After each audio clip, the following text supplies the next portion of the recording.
Nnukwu mmadụ n'ọmụma onye mee nke ọma ebulie ya elu si ya jide nke oji na-aga n'ihu. Biko ka anyị gbakọ kịta wee kelee Eze-Ana. Eze-Ana ego adị Eze-Ana Ugochi tubelu nwoke ọma na oraifite ị ga-adị.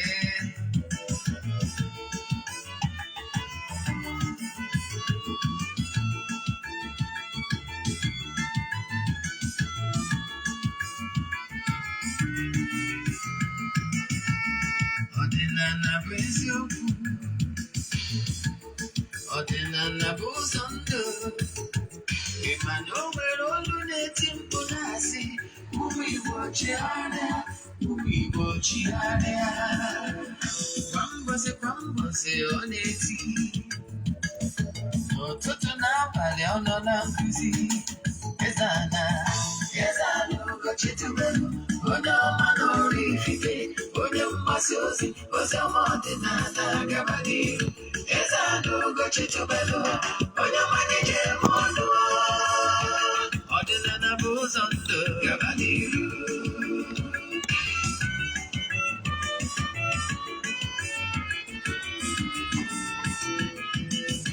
Eze-Ana Ugochi tubelu onye ọma na oraifite, onye mgbasa ozi ọma ọdịnala gaba n'ihu.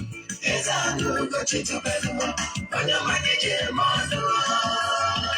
Ọdịnala bụ ụzọ ndụ gaba n'ihu. Eze-Ana ga-adị, Ugochi tubelu ga-adị, Ugochi tubelu temple ọ ya adị. Maka na eziokwu anwa chacha ndị ụka erighị anya fọntambaki, ndị oche eri anya fọntambaki. Fada sikala aka ghọrọ ụmụ Igbo si anyị rapụ nke anyị na nke faka mma buru Baịbụl bịa akwụkwọ akụkọ ebe chọọchị fa ọbụla ụka dịkwa. Mmadụ Ugochi tubelu ekweghị ekwe. Eze-Ana si na ọma mme ọdịnala ọma chacha. Oge ọbụla ọ na-eti ọ nọ na nkụzi. Chukwu abịa ma gbaa gị ume. Ọdịnala ya dị. Eze-Ana Ugochi tubelu onye ọma na oraifite, onye mgbasa ozi ọma ọdịnala gaba n'ihu. Ụtụtụ ọma na ụmụ ọdịnala Igbo, anyị abịakwanụ n'oge awa nke eziokwu nke ọ bụ mụ nwa bụ Ogbuefi Eze-Ana Ugochi tubelu na oraifite na-anọ n'isi ya. Abụ m onye isi nchụaja na Ugochi tubelu ọdịnala temple. Anyị na-agba afa miri emi n'okwazi ọrụ mmụọ dị iche iche. Abụkwazi m onye isi nchụaja na ọdịnala restoration ministry, bụrụkwazi onye mgbasa ozi ọdịnala Igbo. My mission is to help people live better life. N'ụbọchị taa, n'oge awa nke eziokwu, a sị na taata bụ Orie ga-eritere anyị ihe ọma ma ripụrụ anyị ihe ọjọọ. Isiokwu anyị ji bịa kịta bụ ihe ị kwesịrị ịma. Gee ntị, is a life changing topic. Ihe anyị ji bịa bụ all you need to know, more you need to know about reincarnation, ilo-uwa. Kedu ihe bụ ilo-uwa? Kedu ihe ị aghọta gbasara ilo-uwa and the stand of ọdịnala Igbo ihe gbasara ilo-uwa? Ilo-uwa ọ dị real? Anya ka anyị ji bịa. Mana echefuna na ihe n'ụbọchị ọbụla bụ Thursday, and echefuna n'ụbọchị Thursday and Monday ụbọchị anyị ga-enwe ministration counseling, ya dị ikwubi okwu n'isi ndị enyi anyị niile. Echefuna, you can call me an ọdịnala evangelist. My mission is to help people live better life. Echefukwana na taata bụ 6th of February ka anyị na-ebido aja nke ọnwa February. Ọ ga-last for 14 days, end na 19th. Tata anyị ejikwa na temple chụọ aja dị iche iche, chụkwuo ma aja ihe mme, gbuo ihe ogbugbu maka n'isi ndị niile sonyere anyị na aja. Then anyị emekwazi saraka. Then ụbọchị ọ ga-akwụsịkwazi bụ 19th. Anyị gbukwazi agbụ anụ dị iche iche, kwubie okwu dị iche iche, chụọ aja dị iche iche nke uri na aja Igbo. Unu wee na-edu ude n'isi ndị niile sonyere na anya bụ aja. Then nke ọzọ ihe aghọtazi bụ dị mkpa bụ echefuna na Monday and Thursday bụ canceling na anyị canceling free mana afa a na-akwụ ụgwọ. Then ka anyị gabazie n'iru isiokwu anyị ji bịa. Isiokwu anyị ji bịa kịta ata bụ anyị gwara gị maka reincarnation, ịlụ ụwa. Ka anyị gbapịa ọsọ ọmadị long too much, so pay attention. Ihe amụta something very few minutes ka anyị ga-use. Reincarnation bụ mmadụ reincarnate back werekwa awụlọ ọzọ wee lụ ụwa. Ndị Igbo gboro ya ịlụ ụwa. Anyị wee jụọ mmadụ na nkụzi a wee gụsụsa ụfọdụ ajụjụ ndị mmadụ na-ajụ. Kedu ihe kpatara mmadụ ji wee ke mmadụ? Ihe eji wee ke mmadụ bụ na human being is a spirit jam. Human being bụ spirit. Onye ma bụ real man, the spirit dị n'ime mmadụ, ya bụ mmadụ. And those spirits ya ka anyị ji wee karịa animals. Animals nwere soul mana ha nwere spirit. Therefore, eziokwu na anyị bụ mmadụ with animals, we are all mammals. Mana ihe anyị ji wee karịa bụ na anyị nwere spirit. In addition to ihe animal nwere. So that spirit ya nwa, spirit jam, real human being. When we are in the spiritual world, na mmụọ, ụwa mmụọ, we didn't know who we are because we are unconscious of who we are. We are conscious of who we are. So therefore, that you may exist. Onye abụna ọbụna ajụọ gị, where are you? Where you are in the next 100 years, last 100 years, matter. Yes, because we are unconscious. So, and because now we are unconscious of who we are, we will not be able to contribute our quota towards furthering creation. Almighty, in His infinite mercy, now decided to allow us to be conscious by maturing. Now, without permitted human spirit to make a move to come down to gross material that is more far cooler, then so that human spirit will be able to mature spiritually and become conscious. We're like a little baby now, we are saying, is unconscious. But an adult, by experiencing, carry that a little toddler. Very simple analogy for you to understand where I'm coming from. Now, when you say opportunity to be here on earth, that is the purpose why man was created. Man was created, Kaimaria. When we get new when we get in the next world, in the spiritual world. That is the purpose why man was created.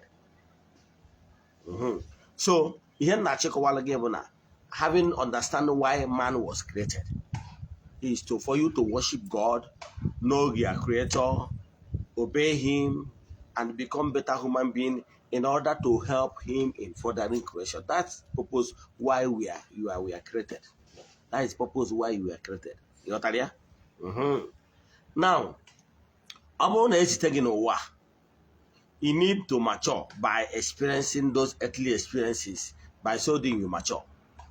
Now, but if you did, for any reason, you did not mature, one single earth life is not enough for somebody to mature to the highest point.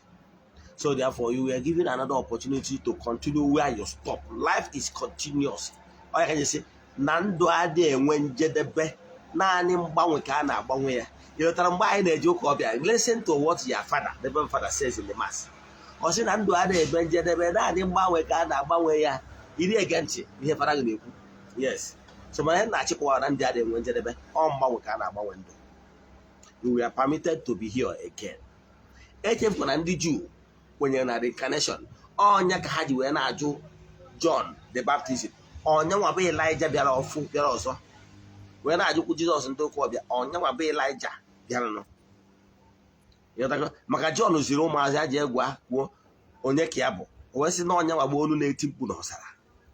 Yọtago so ihe na-achịkọwara gị bụ na ndị Jew ikugoro akwụkwọ ndị okwu ọbịa, you understand perfectly that they know and understand, believe na anụwa. Man machịkọwaziri from Igbo perspective. Ihe ịlụ ụwa. Ịlụ ụwa bụ when you are not yet matured, are you telling me that a little child that was born maybe some years back, maybe 2-3 years, I see a toddler. Now, almost for any reason, the child died. Do you expect that child that is unconscious or doesn't know anything, he have not worked anything, no maturity, nothing, to join in the boutique? No, because he is still unconscious of who or she is. So that child must be given another opportunity to reincarnate and grow as a man or as a woman. So if now what is really you is the spirit. Putting on your earthly clock, the body, is for you to be here, to be able to remain in one place. Spirit is spirit. Spirit can even enter a closed house. That spirit, nobody sees spirit without that earthly clock, earthly body, no, or earthly eyes, no, because spirit enwere physical body. Onya bata na mmadụ nwụọ, for example, na mmadụ nwụrụ ike nwụọ na accident, o nwere ike ọ bịakwute gị nwa bụ nne ya na-emetụ gị aka na-asị gị mommy stop crying, I'm still alive. O nwere aka ị na-afịa, mana aka ya nwa, when he's touching you, he's not touching your this your earthly clock, he's touching your spiritual body. Maka onye ọbụla eto nọkịta inwe spiritual body and earthly body. Your spiritual body is like shadow. Oya bata ebe na art film, if ever shadow na-apụ n'ime mmadụ, ọ bụrụ na if your spirit is touching you in the world of physical, you will not know unless if you are spiritually active, even and it may be a mystic. Yes, you will be able to perceive that touch, mmadụ na touch, that's your spiritual body. So oya bata na onye mmadụ nwụrụ ahụ wee gana asị mma ebe si na you will not hear because he kana. So o nwere ahụ mmadụ ọbụla na-eyinye na ọcha ịbịa n'ụwa, ọ dị ka etu o si abụ iche ije ọnịcha, yiri akwa ihe ejije ọnịcha. Ghọtara ya? O nwere ahụ mmadụ na-eyiri na ọ chọọ ije ebe ọbụla, etu isi echenji akwa, etu aka isi echenji anụ ahụ na mgbe ọbụla ị na-abịa ụwa. So ọ bụrụ na onye a na-abịa ụwa, o nwere ike decide ya ka ya bịa n'ụdị nwoke, o yiri awọrọ nwoke, o decide ya ka ya bịa n'ụdị nwaanyị, o yiri awọrọ nwaanyị, depending ihe ọ chọrọ ime achieve, depending the look, depending ihe etu o si kwado na ebe ọ chọrọ ije. Etu ahụ o si bụrụ na iche ije Ọnịcha ma ọ bụ ije Nnewi, close towns, etu ihe esi kwado ga-adị iche n'ihi na-eje Lagos ma ọ niile eje obodo oyibo. Etu ebe onye na-eje na ihe ọ na-eje ka ije alụ determine etu o si kwado. Onye arụ ọrụ agha, onye amị na-akwado ije ọgụ, etu ọ ga-esi kwado dị iche na ọ na-eje ọgụ, na etu ọ ga-esi kwado na ọ bụrụ na ọ na-eje iji ime ahịa ijegoro ihe nri. Ghọtara ya? So etu a ka ị ga-esi ghọta ihe batara anyị ji wee dị different na ụdị dị iche iche. Ụfọdụ yiri awụrụ ma mma anya ịnanya, ụfọdụ yiri nke ha jọọ njọ iru ịnanya, ụfọdụ yiri nke ha dị very short, ụfọdụ yiri nke ha dị tall. Ihe niile abụ dị na akara aka. Even if you are palmistry na study the palms, you are able to understand it etu isi kwado. Yes. So ọnya decide ngwa ndị na-akwado ka ha mee gbamkwam na chi ya, nwe ndị na-akwado ụnụ ka ha nọrọ for a very long time. So mana ihe nchọrọ ịkọwara gị ebe a bụ ihe ya aghọta abụ na anụ ahụ abụ ihe yiri as uwe. At your completion of this your earthly circle, this particular circle you are in now, you will remove the earthly body, the body. You remove it. Then, Nachiana Namo, sell for another opportunity for you to continue where you stop. Yes. So, so I'll go there in the want part 1 and part 2, but actually, I'm going to part 1. Here I was in the abo. Now, ebe ọ nwere mata go why mmadụ ji eyiri anụ ahụ abịa n'ụwa. Now, ọ bụrụ na for any reason na yiri anụ ahụ wee bịa for a purpose.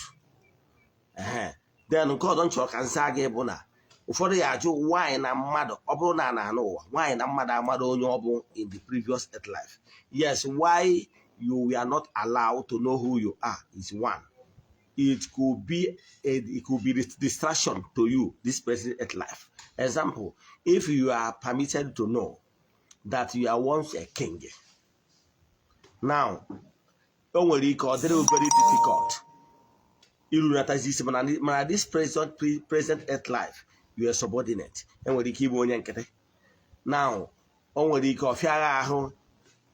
before you are king, this present earth life king.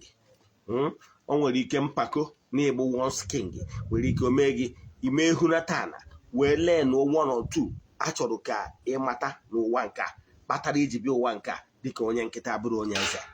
Enwere reason iji wee bịa ụwa nke mbụ as a king ka ị wee learn lesson dị na ya, mana ụwa nke akịta emere ka ị bịa dịka onye nkịtị. So ọ bụrụ na agwa gị na iwe king, o nwere ike mpako abaa gị n'ime ihe ehunatazi ya na ka ị nwee ike leenụọ ihe a chọrọ ka ị leenụọ n'ụwa, maka na ụwa bụ ahịa, ụwa bụ akwụkwọ. Ịpasa dịs ule nke anyị banye n'ule nke ọzọ, etu a ka ọ dị. Now ịghọta gị kpatara ya nụ na anyị mere ka ịma, except few individuals, mystics, some privileged few emere ala ahụ ndị a malụgoro gbaa aka n'ume malụ na ọbụgoro na enweta ka ha nwee ekwe ka ha nweta fed idea of who they were in the previous earth life, na ọma aba ha n'isi ma ọ bụ na ọma aka ọsụrụ ha some hindrance. Efere ya, all few individuals nwere ike inyewe account in few occasions who and where they came from. Ịghọtara ya? Enwere mgbe ọ gara viral, an Indian child gwara ndị mmadụ onye ya bụ n'ụwa mbụ ya bịara na ya nụrụ nwaanyị mụta nwa na ya nwụrụ n'accident, gwa nwunye ya kwuo ebe nwunye ya bi na ebe ụwa mbụ ebe ya bi n'ụwa mbụ ya, ebe ya na nwunye bi, kwuo ma onye ji ụgwọ, ejekwaje verify ihe niile na okwuburu ka o si mee. So onye na-achịkọwa onye nwere many facts. Achọghịzi m ịkọwara gị etu debe anyị si eme mgbe gburugburu na-enwere ike nwatakịrị na-agba nje, ịgba nje bụ na ọ na-agba nje na ọ ebe a ka the word ọgba nje si bido. Ọ bịakwa ọ nwere ike na ọsọ mmụọ nsọ nwụrụ amụkwa ọzọ bịakwa na ọ na-agba nje, agba ụfọdụ ewerezi iwe wee nye maakị, amụkazi ya n'ụwa ọzọ si ọ ma agbazi nje, mana ọ bịazi ịfụ maakị ahụ e nyere ya n'ụwa mbụ ya mgbe ahụ ọ nwụrụ n'ụwa nke kịta ka o dịka ya n'ahụ. Ya chọọ m ka nje weta that extent. Ajụjụ ọzọ ndị mmadụ na-ajụ ụgwụ, ọ bụrụ na mmadụ na-anụ ụwa, kedu ihe kpatara na mmadụ enwere ike ịma na ya wụ prọfesọ in the previous earth life? Ka ihe kpatara na mmadụ enweghị ike ịma onye ọ bụ ma ọ bụ ghọta ihe niile mere nọ. Yes, ihe kpatara na ịma aghọta ya generally bụ unless na-enyere special grace bụ one, echefuna na amamihe gị ma nghọta gị ma academic qualification gị bụ na brain ka ọ dị, and the brain is part of the earthly clock, that is the earthly body. So ihe ọzọ nchọrọ ịkọwara gị bụ na the body nwere radiation, the body na-radiate. The spirit nwere radiation, the spirit na-radiate. All that nyanwa ka power, that radiation power of the body and radiation power of the spirit will join together as sperm. Ahụ mkpụrụ obi anwa spirit enwe ike nọdụ n'ahụ. Ọnya kpatara na mmadụ dị onwe ka ahụ si dị severely weak to the extent na the body enwere ike irradiate enough radiation expected from the body in order to firm the spirit inward. The spirit lives. Mmadụ nwe accident ma ọ na mmadụ ya nnukwute ahụ ya ụfọdụ some organs kwụsị ịlụ ọrụ, some ahụ ya wee severely damaged, then radiation organ enyezi ga-adị very low or up to 1/2 current. Therefore is no longer acceptable for the spirit to remain. The spirit will live as na mmadụ anwụ. Ọ ya batara eji wee n'ide ka ị dị healthy, ka ị na-eri ezigbo nri, ka ị na ọ ya batara na ndị Igbo si nsi na-enyeji odibịa afọ ọbụọ mgbọrọgwụ na ajọ ọfịa. Ị ga-adịrị healthy. Don't pay attention to your body. Yes, because you need ka ahụ dị gị ike, maka onye ahụ dị ike mmụọ ya na-adị ike. So onye ahụ ihe kpatara ya. So kama ahụ ka ahụ dị ike, pay attention to your body, ka ya body wee wikere radiate a good radiation, ka iji wee ka ya spirit wee kwudosi ike ka ofu. Nke ọzọzi ewu ka ihe ụfọdụ na-ajụ gwa anyị mmadụ ji eji ghara ime onye ọ bụ ihe ka ọ kpatara ya bụ na amamihe niile dị na brain, and the brain is part of the body. When the spirit left, is you only experiencing that the spirit got from the earthly life you spent in life. Bụ ihe count ọnụ, bụ ihe spirit ga-ebu n'obi wee banye n'ụwa nke ọzọ. Mana the academic qualifications and who you are is in the brain. So when the person is buried, the brain is among the body buried. So the brain will decay in the land. Therefore, the spirit left. Another fresh. Because that old brain contain like memory card. Or the brain like a memory card. Or when the memory card, you will see your phone. When the phone spoil, for the fact need you go to another phone, I can tell you now information sitting now in a memory card can never be in the new phone, because the new phone will new memory of his own. So if you yes, the only way the new phone game where the memory storage of the old phone, we'll be able to go to the memory card and then a phone with here and console. So all not draw possible, a man or draw possible, may get remember your academic qualification. However, I ask them also only the impression. That is it. On water, ụfọdụ the brain nwetara. Ụfọdụ n'ime ewu ndị na translate to the spirit. The spirit, yeah, that maturity we have the spirit again, not academic qualification. Or what is here or by the spirit. So no wars or see or take a new fresh. As you want because of the experience, the spirit young what I know one bear or the go advance. Yes, manobro memory, mana the advance, the learning how learn from those old experiences we all carried over.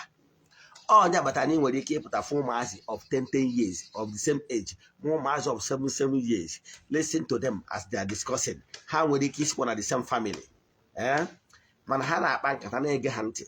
If you know well, you can really care oku, and I do want no check oku. If you know mammy here, carrying our mammy when you come on the Torian, Mana mammy here, dear. Yes, here Batariano, the Iabo. Young souls. There is young souls in the young body, old souls in the young body. Only that's what I can have what I can. Only come 1 years, man. Or Joe Gajo.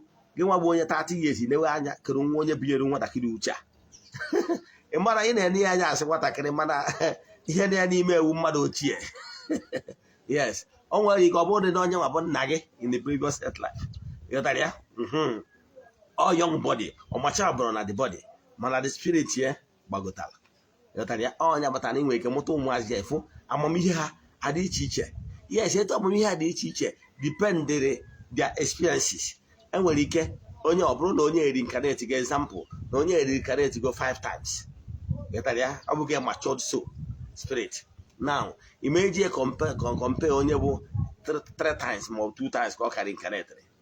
Yotaria. So all you yeah, I be home meeting a message behind ilo-uwa or reincarnation. So you know tomorrow a banka boya can me pay anya. Yes, all he was saying, because if you understand this today, Maria but and the body pony ilo-uwa.